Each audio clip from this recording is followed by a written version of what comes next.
Dito sa ilalim makikita natin itong Yushchenko Plaza. At ito naman yung Pasig River Ferry Station ng Escolta. And dito naman sa harapan, itong Pasig River Esplanade. Sa likuran itong Manila Post Office Building. Dito mas maraming tao na namamasyal ngayon. May mga improvement na rin tayo napansin dito sa Plaza Yushchenko. Katulad nitong mga bench na to. Nung araw, pag nagbablog ako dito, wala pa itong mga to. Parang bagong lagay lang ata to. And punta tayo dito sa Jones Bridge. At silipin natin ang kaganapan dito ngayong January 29, Chinese New Year. Ito, ang daming mga pasahero ngayon dito.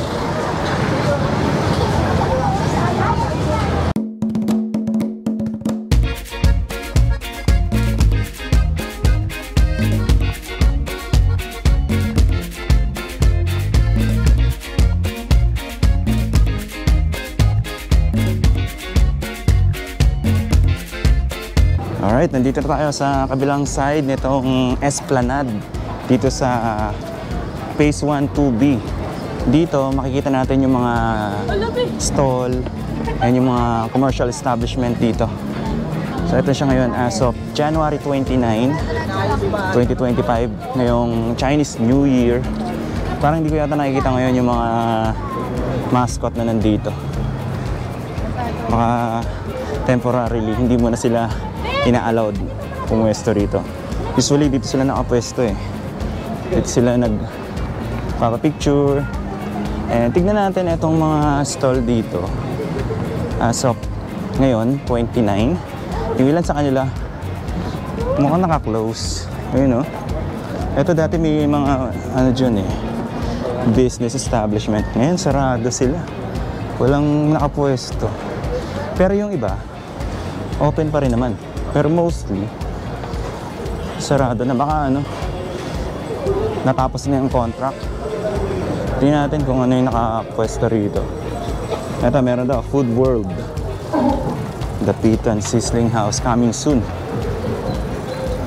Dito mas maraming tao rito. Ito. Ito yung sa may entrance, sa may kabila. Ayan. And then, diretsoy natin yung papunta ron. Yung i-update natin ngayon, itong boardwalk sa may Plaza Mexico. Merong ano dito, bendo machine para sa ice cream.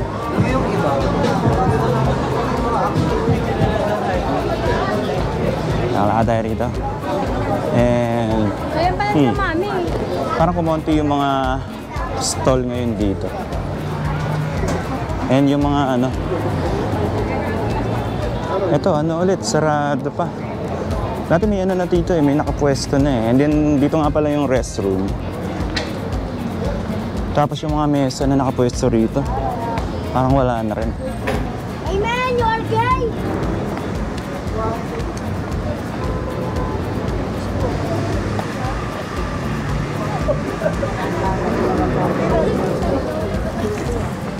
Okay, so wala ka tayo rito. Ito may... Ano, dito wala pa nakapwesto. Ito may maliit na ano, stall. So parang pare-pareho yung itsura nila. Ito yung ano, tarpaulin nila, yung ganyan. Parang old Manila. Wala tayo ron. Wala tayo doon sa dulo. Tingnan natin kung ano yung pinaka latest update dito sa may bandang Plaza Mexico. Dito empty pa rin yung mga stall. Ano kayang reason bakit walang nagre-rent dito? And then dito, ito yung hagdan papunta doon sa view deck.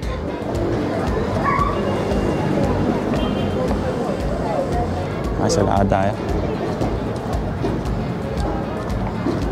Ganda niya.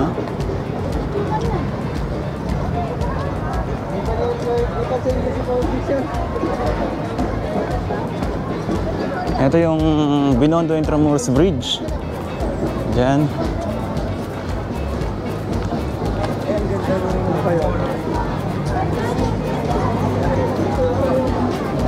Eto na. So, pwede nang ano dito.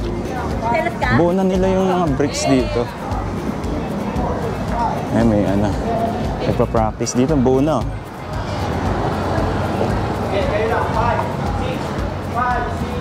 Hindi lakad tayo rito.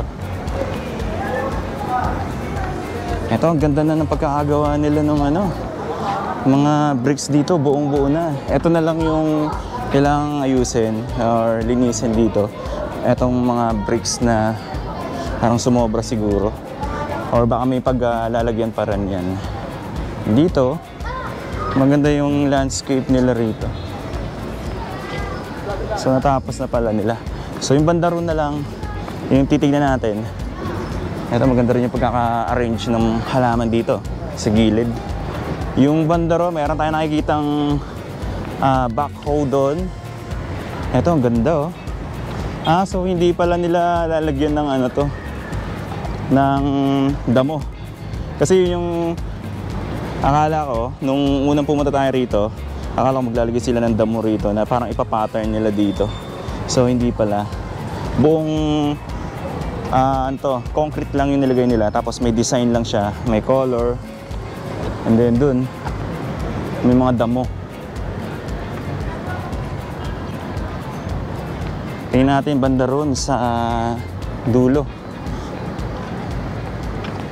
Dito inaayos nila yung ano, gilid. May konting ano, finishing.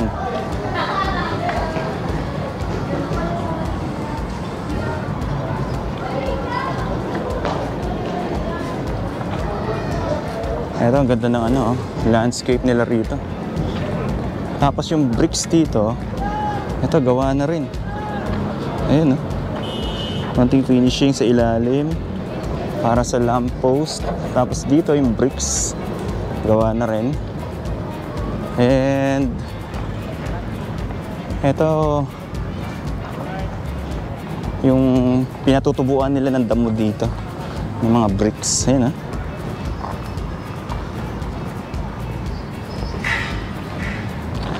Lakad tayo rito sa ano, extension nitong Esplanade. Etong ginagawa nila rito. Hello, sir. Development. Ang ginagawa nila rito ay etong Pasig River Urban Development Project 240 meters Esplanade at Maestranza Intramuros. Ayan. So papunta to doon sa dulo. Lakad tayo ng konti. Ang luwag, oh.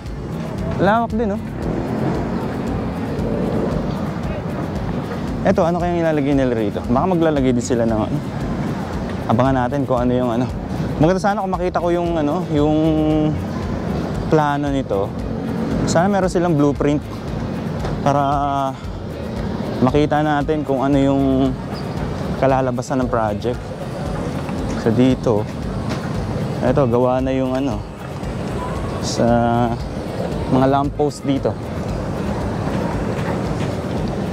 Eto, naayos na nila, oh. Padiretso pala to dun. Ano po? Dito lang, sir. Sige, sir. Okay, so sensya na po. Sige po. Ayun. Pero meron ako nakikita doon na ano, hanggang doon sa may tulay. Sa kalimutan ko lang kung anong tawag sa tulay na yun. Pero dito ano na, buong-buo na. Tapos may mga wirings na rin sila na install dito. Sa baba. And yan, continuous yung pagpapatag ng backhoe dito. Tapos yung mga parking lot, yung parking lot dito parang hindi naman nila siguro babaguhin. Merong naka-ano dyan na pader na parang division para doon sa parking lot nitong, alam ko ano to, sa gilid ng Port Santiago. Balik tayo ron. So dito yata lalagyan nila ng mga halaman. Magandang landscape dito. Ganda na oh. Ang lawak na. Ang sarap ng ano dito, mamasyal. Mag-jogging. Ang layo naman mararating mo. Kung wala doon sa dulo, let's say mag-start ka doon, dire-diretso ka na doon sa bandang Manila Post Office Building. Eto dito. Sige sir, bati sir. Bati na. Pinabati ko yung mga kapatid ko dyan sa Mindanao. Taga Mindanao ka pa sir? Bayugan City, Agusan del Sur. Ayun, thank you sir. Bahay family. Bahay family. Bahay family. Bahay family. Ayun, sige sir. Eto. Ano siya ginagawa?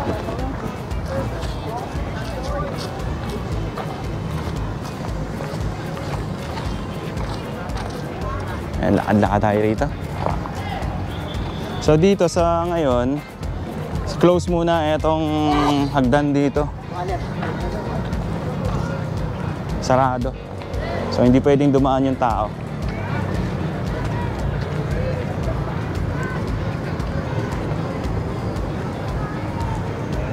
Ito, ang ganda ng landscape dito. Ay, maganda. May ano sila dito. Parang pahingahan, bench. Ayun, no? Lakad tayo rito. Ito, gawa na yung ano, yung bricks. Ito, may pahingahan dito. Sana maglagay din sila ng ilaw dito sa ilalim para mas ano, aesthetic tignan. Yun, no? Tapos dito.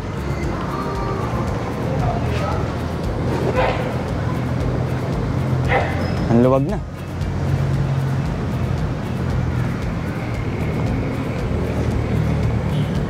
Ito yung 4th Centenario de la Expedición Mexico. Balik tayo rito sa may view deck.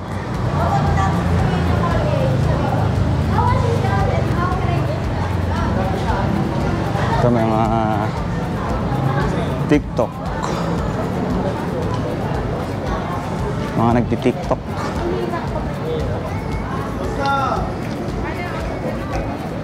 And then nakita tayo rito sa ano, sa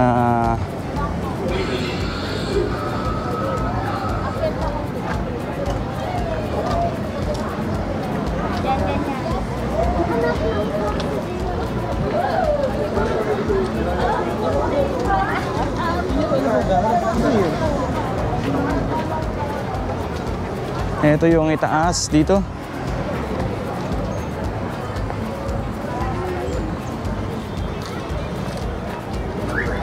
Dito maraming tao kasi may mga stall dito. Lumang papag. Parang lakad tayo tatlo, dali. Ay! One, two. Ito yung sa may view deck dito sa Esplanade. Ano ba, Jason, na kayo dito, ha? Ay, kaya kayo.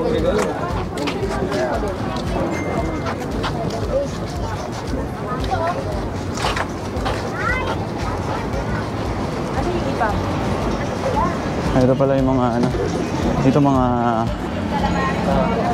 street foods. Mostly mga street foods yung mga mabibili rito.